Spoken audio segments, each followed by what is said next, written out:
So we want to just look at a few things with inside of Business Central that pertain to manufacturing.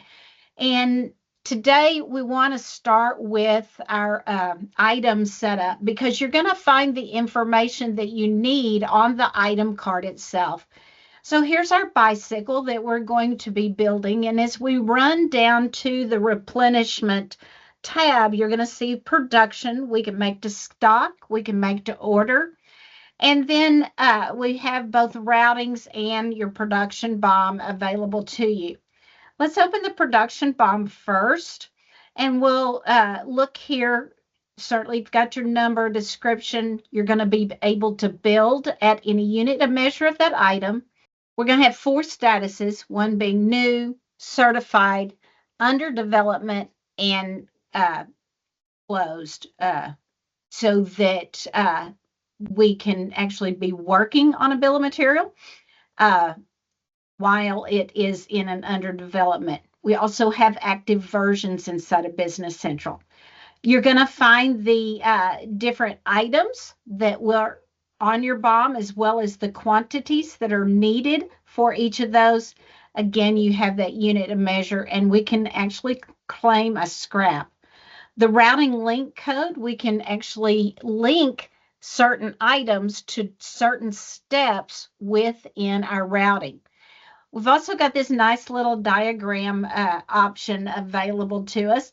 Now, I will call out that this isn't one of our apps off of AppSource, but it's free. So why not use it, right?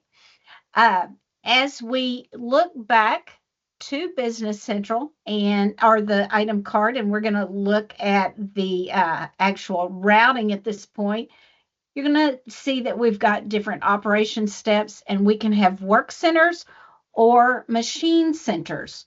The difference between those two is they are really kind of a hierarchy. The work center stands over a machine center. Think about the difference of maybe an area on your floor versus a specific machine. So we can have serial or parallel routing, and you've got all those statuses available to you here, as well as versioning on the routing as well. You'll find those routing link codes, setup times, run times, wait times. We have specific scrap for this, and you can see all the various settings for the routing itself. This is really meant to be that very discrete setup. Like Ryan was talking about, I have tires. I'm going to put them on my bicycle. If I needed to pull it back apart, I certainly could.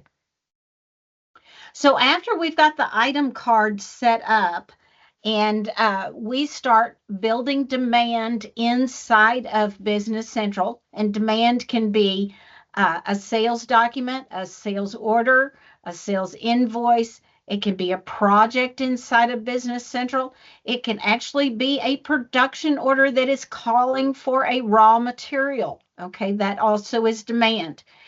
As well as we set up the item card with planning parameters. What are our min maxes? What are our order points? What do we want to order in multiples? What all of that looks like. And then we're going to want to plan our product. With planning inside of BC, we're able to use what we call a planning worksheet.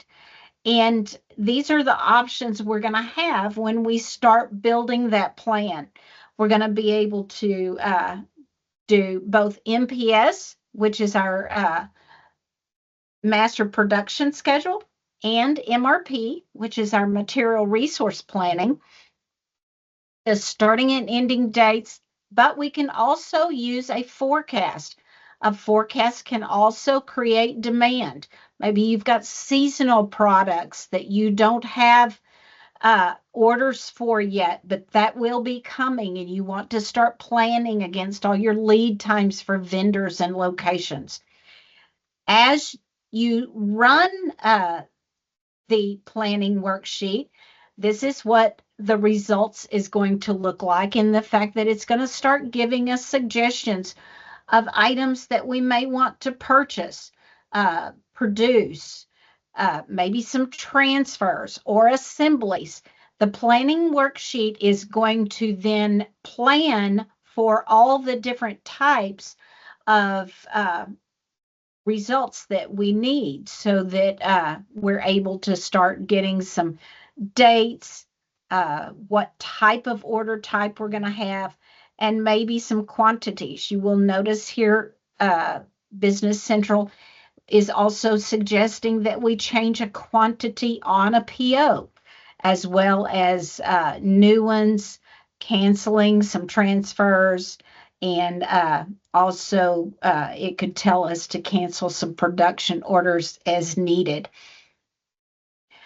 After we have planned, we can then use this worksheet to build all of these. It will build our purchase orders. It will build our production orders. It will build our assemblies and our transfers, so that as we start looking at those production orders, you can see I've got a released production order here for those items.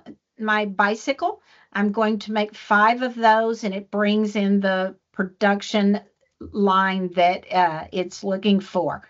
I'll look at the routings here, so that the routings themselves are the routing that we looked at on the item card. It's going to bring in that default, but if I wanted to, I could change some times and run times and so forth and so on. It's also looking at the quantities that I'm going to want to build. For components themselves, I'm going to see all my components that came over from my bill of materials. What are my expected quantities? What do I have remaining? And one of the nice features inside of Business Central that people often use is the select item substitution. If I have a legal substitution for one of my raw materials, I can use that inside of that functionality inside of Business Central too. The production journal is where we would manually enter the consumption of materials, as well as the amount of time our processes are taking, along with how much I output. Now, what we're looking at here are the ones that are manually flushed, but if I go ahead and open it up to all methods, you're going to be able to see things that are backward flushed as well. Now, these would automatically flush when I finish this production order. So you have your choice of your flushing methods inside of Business Central, as well as being able to do it manually. You've got backwards, forward, and manual.